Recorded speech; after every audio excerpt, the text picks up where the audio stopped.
Olá, pessoal, tudo bem com vocês? Me chamo Eron Ferreira. Bem, Meu sinal em Libras é esse. Sou tradutor e intérprete de Libras e também professor de Libras. Estou no projeto como tradutor e intérprete e vou fazer agora minha audiodescrição. Sou um homem alto, de 1,76 m, branco, olhos claros, cabelo crespo curto, estou vestindo uma blusa preta, manga longa e um fundo azul. Obrigado. olá, eu me chamo Tereza Cristielli, sou professora especialista na área de docência do ensino superior e também em Libras, sou tradutora e intérprete de Libras, estou participando desse projeto como tradutora e intérprete, sou uma mulher baixa, parda, cabelos curtinhos, cacheados, estou usando uma camisa preta de manga longa e o fundo do ambiente que eu estou é verde. E o meu sinal na comunidade surda é esse, a letra C com toque no lado direito da bochecha. Sejam todos bem-vindos. Eu sou a professora Natália Dias, sou psicopedagoga, especialista na área de educação especial. Nós vamos trabalhar com o tema deficiência visual. Eu sou uma mulher de pele branca, baixa, cabelos castanhos e grisalhos, tenho olhos castanhos e um detalhe do meu lado esquerdo, que é um furinho que eu tenho.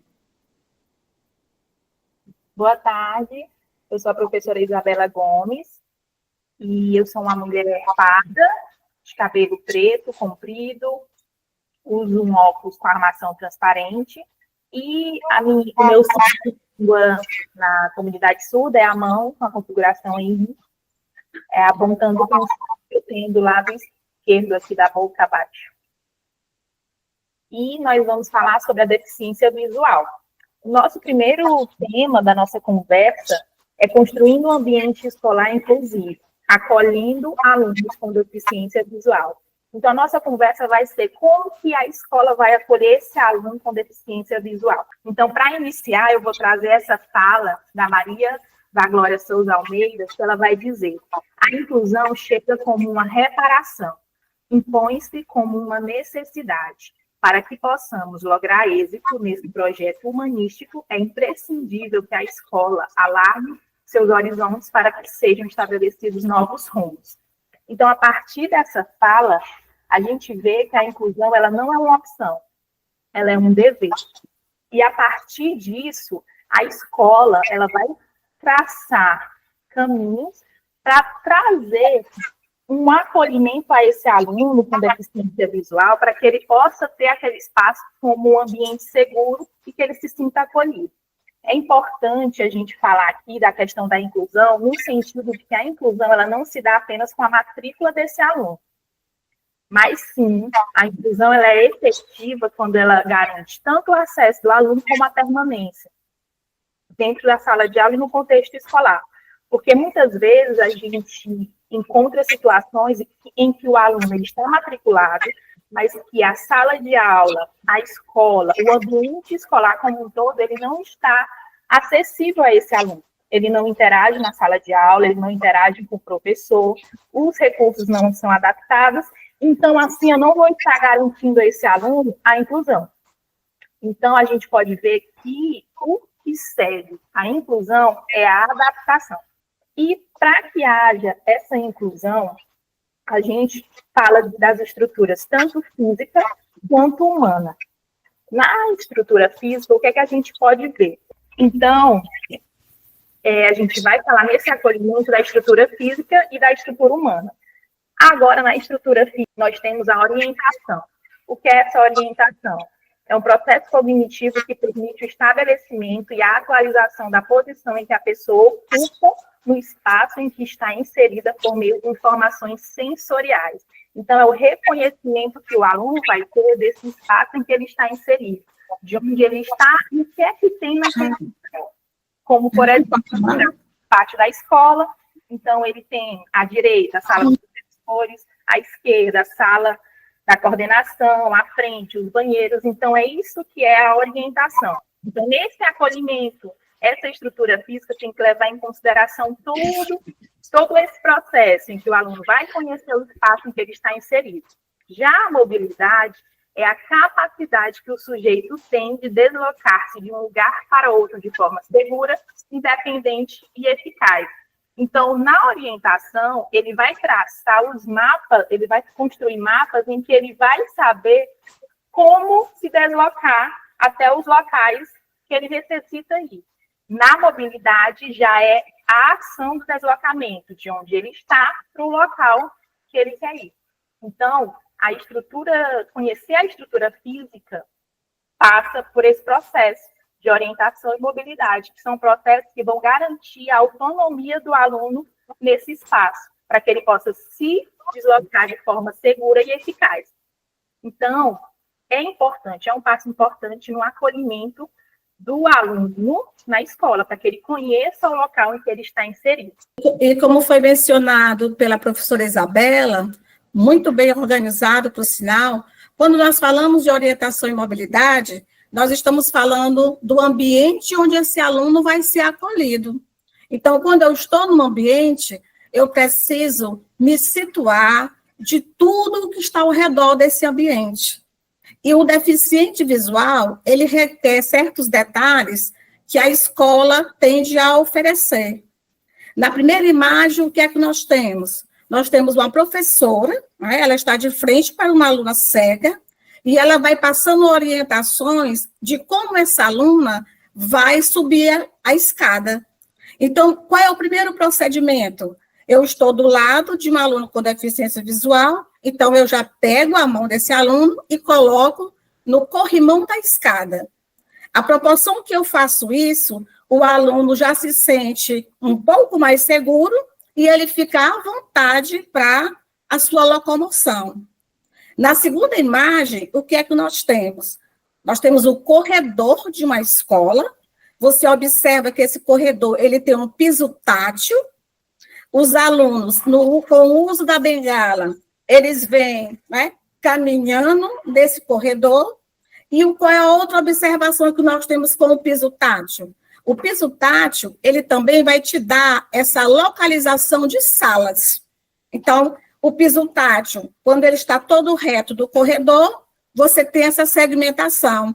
E quando ele tem uma parada de porta, o que é que acontece? Você sabe que ali é um ambiente da escola. Pode ser a coordenação, a direção, ou a sala de aula. Outro lembrete que deve ser também dentro desse acolhimento, essa questão de estrutura física, é o braille escrito em cada porta. Então, todas essas portas por onde o deficiente visual vai passando e vai fazendo essas observações, ele vai passar a mão e ele vai perceber a leitura braille e ele vai saber em qual ambiente da escola ele está no momento. A terceira imagem, nós temos uma sala de aula, onde você percebe um aluno baixa visão cadeirante. Nós temos também essa questão ampla, é outro propósito que a gente deve seguir. Eu observo bastante nas escolas, que eu faço visitas, né? Essa porta ampla e essa localização da carteira do aluno com baixa visão. Outro ambiente em que nós também devemos pontuar com o nosso aluno com deficiência visual é o banheiro. Então, você pode entrar com esse aluno, você vai dizer exatamente onde está o cesto de lixo, onde está a pia, né, tudo isso, tudo bem pontual com esse aluno, e aí depois você vai falar sobre a questão do banheiro. Quantos banheiros tem dentro do ambiente e como é que está a localização de cada banheiro, certo? Na segunda imagem, o que é que nós temos? A professora está em uma sala de aula, com todos os seus alunos, e quais são as observações que tem que ser feitas nessa sala de aula, pontuais da questão de estrutura física. A iluminação, você pode ver que é uma iluminação muito boa, né? As janelas também, excelentes janelas de abertura dessa iluminação por baixa visão, o aluno que possa estar na sala nesse momento, E também você observa que esse aluno está próximo do professor, o que é o correto, né? Sempre você vê que o aluno baixa visão, ele não pode estar muito próximo da porta e nem da janela. Ele deve estar central na sala, próximo do professor e do quadro. Quando nós falamos de estrutura física, né?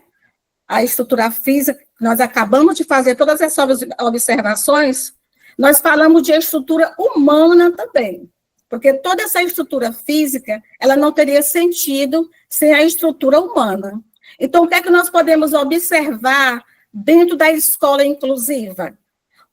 Todos os funcionários que vão acolher esse aluno com deficiência visual e vão atender esse aluno na escola com a sua especificidade, que nós sabemos que existem várias deficiências, certo?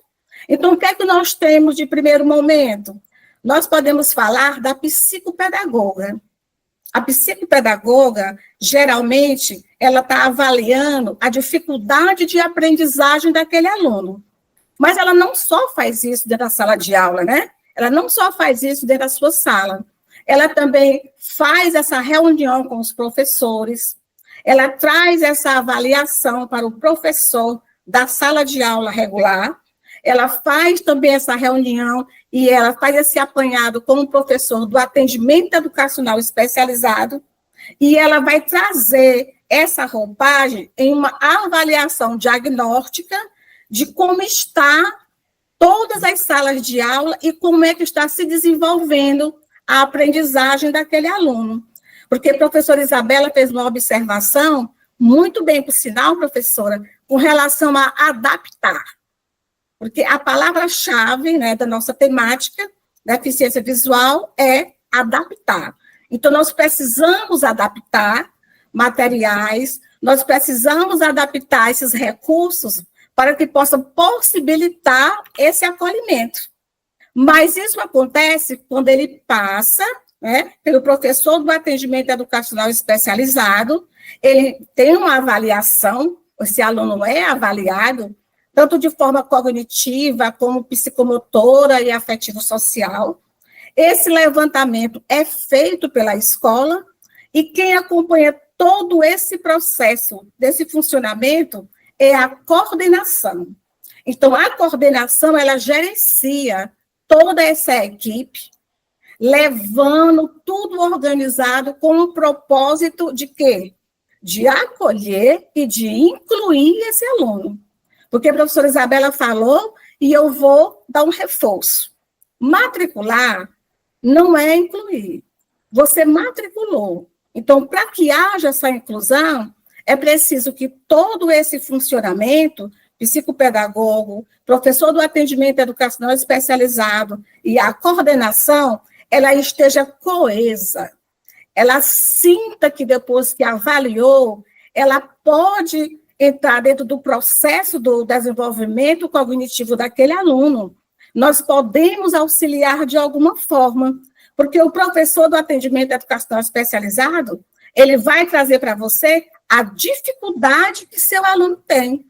Ele vai primar pelo que o aluno tem como dificuldade. E quando nós falamos do PAEE, né, que é todo esse plano individualizado que vai acontecer para o aluno com deficiência após a avaliativa, é esse o estame da questão do coordenador. É onde nós vamos adaptar o material daquele aluno.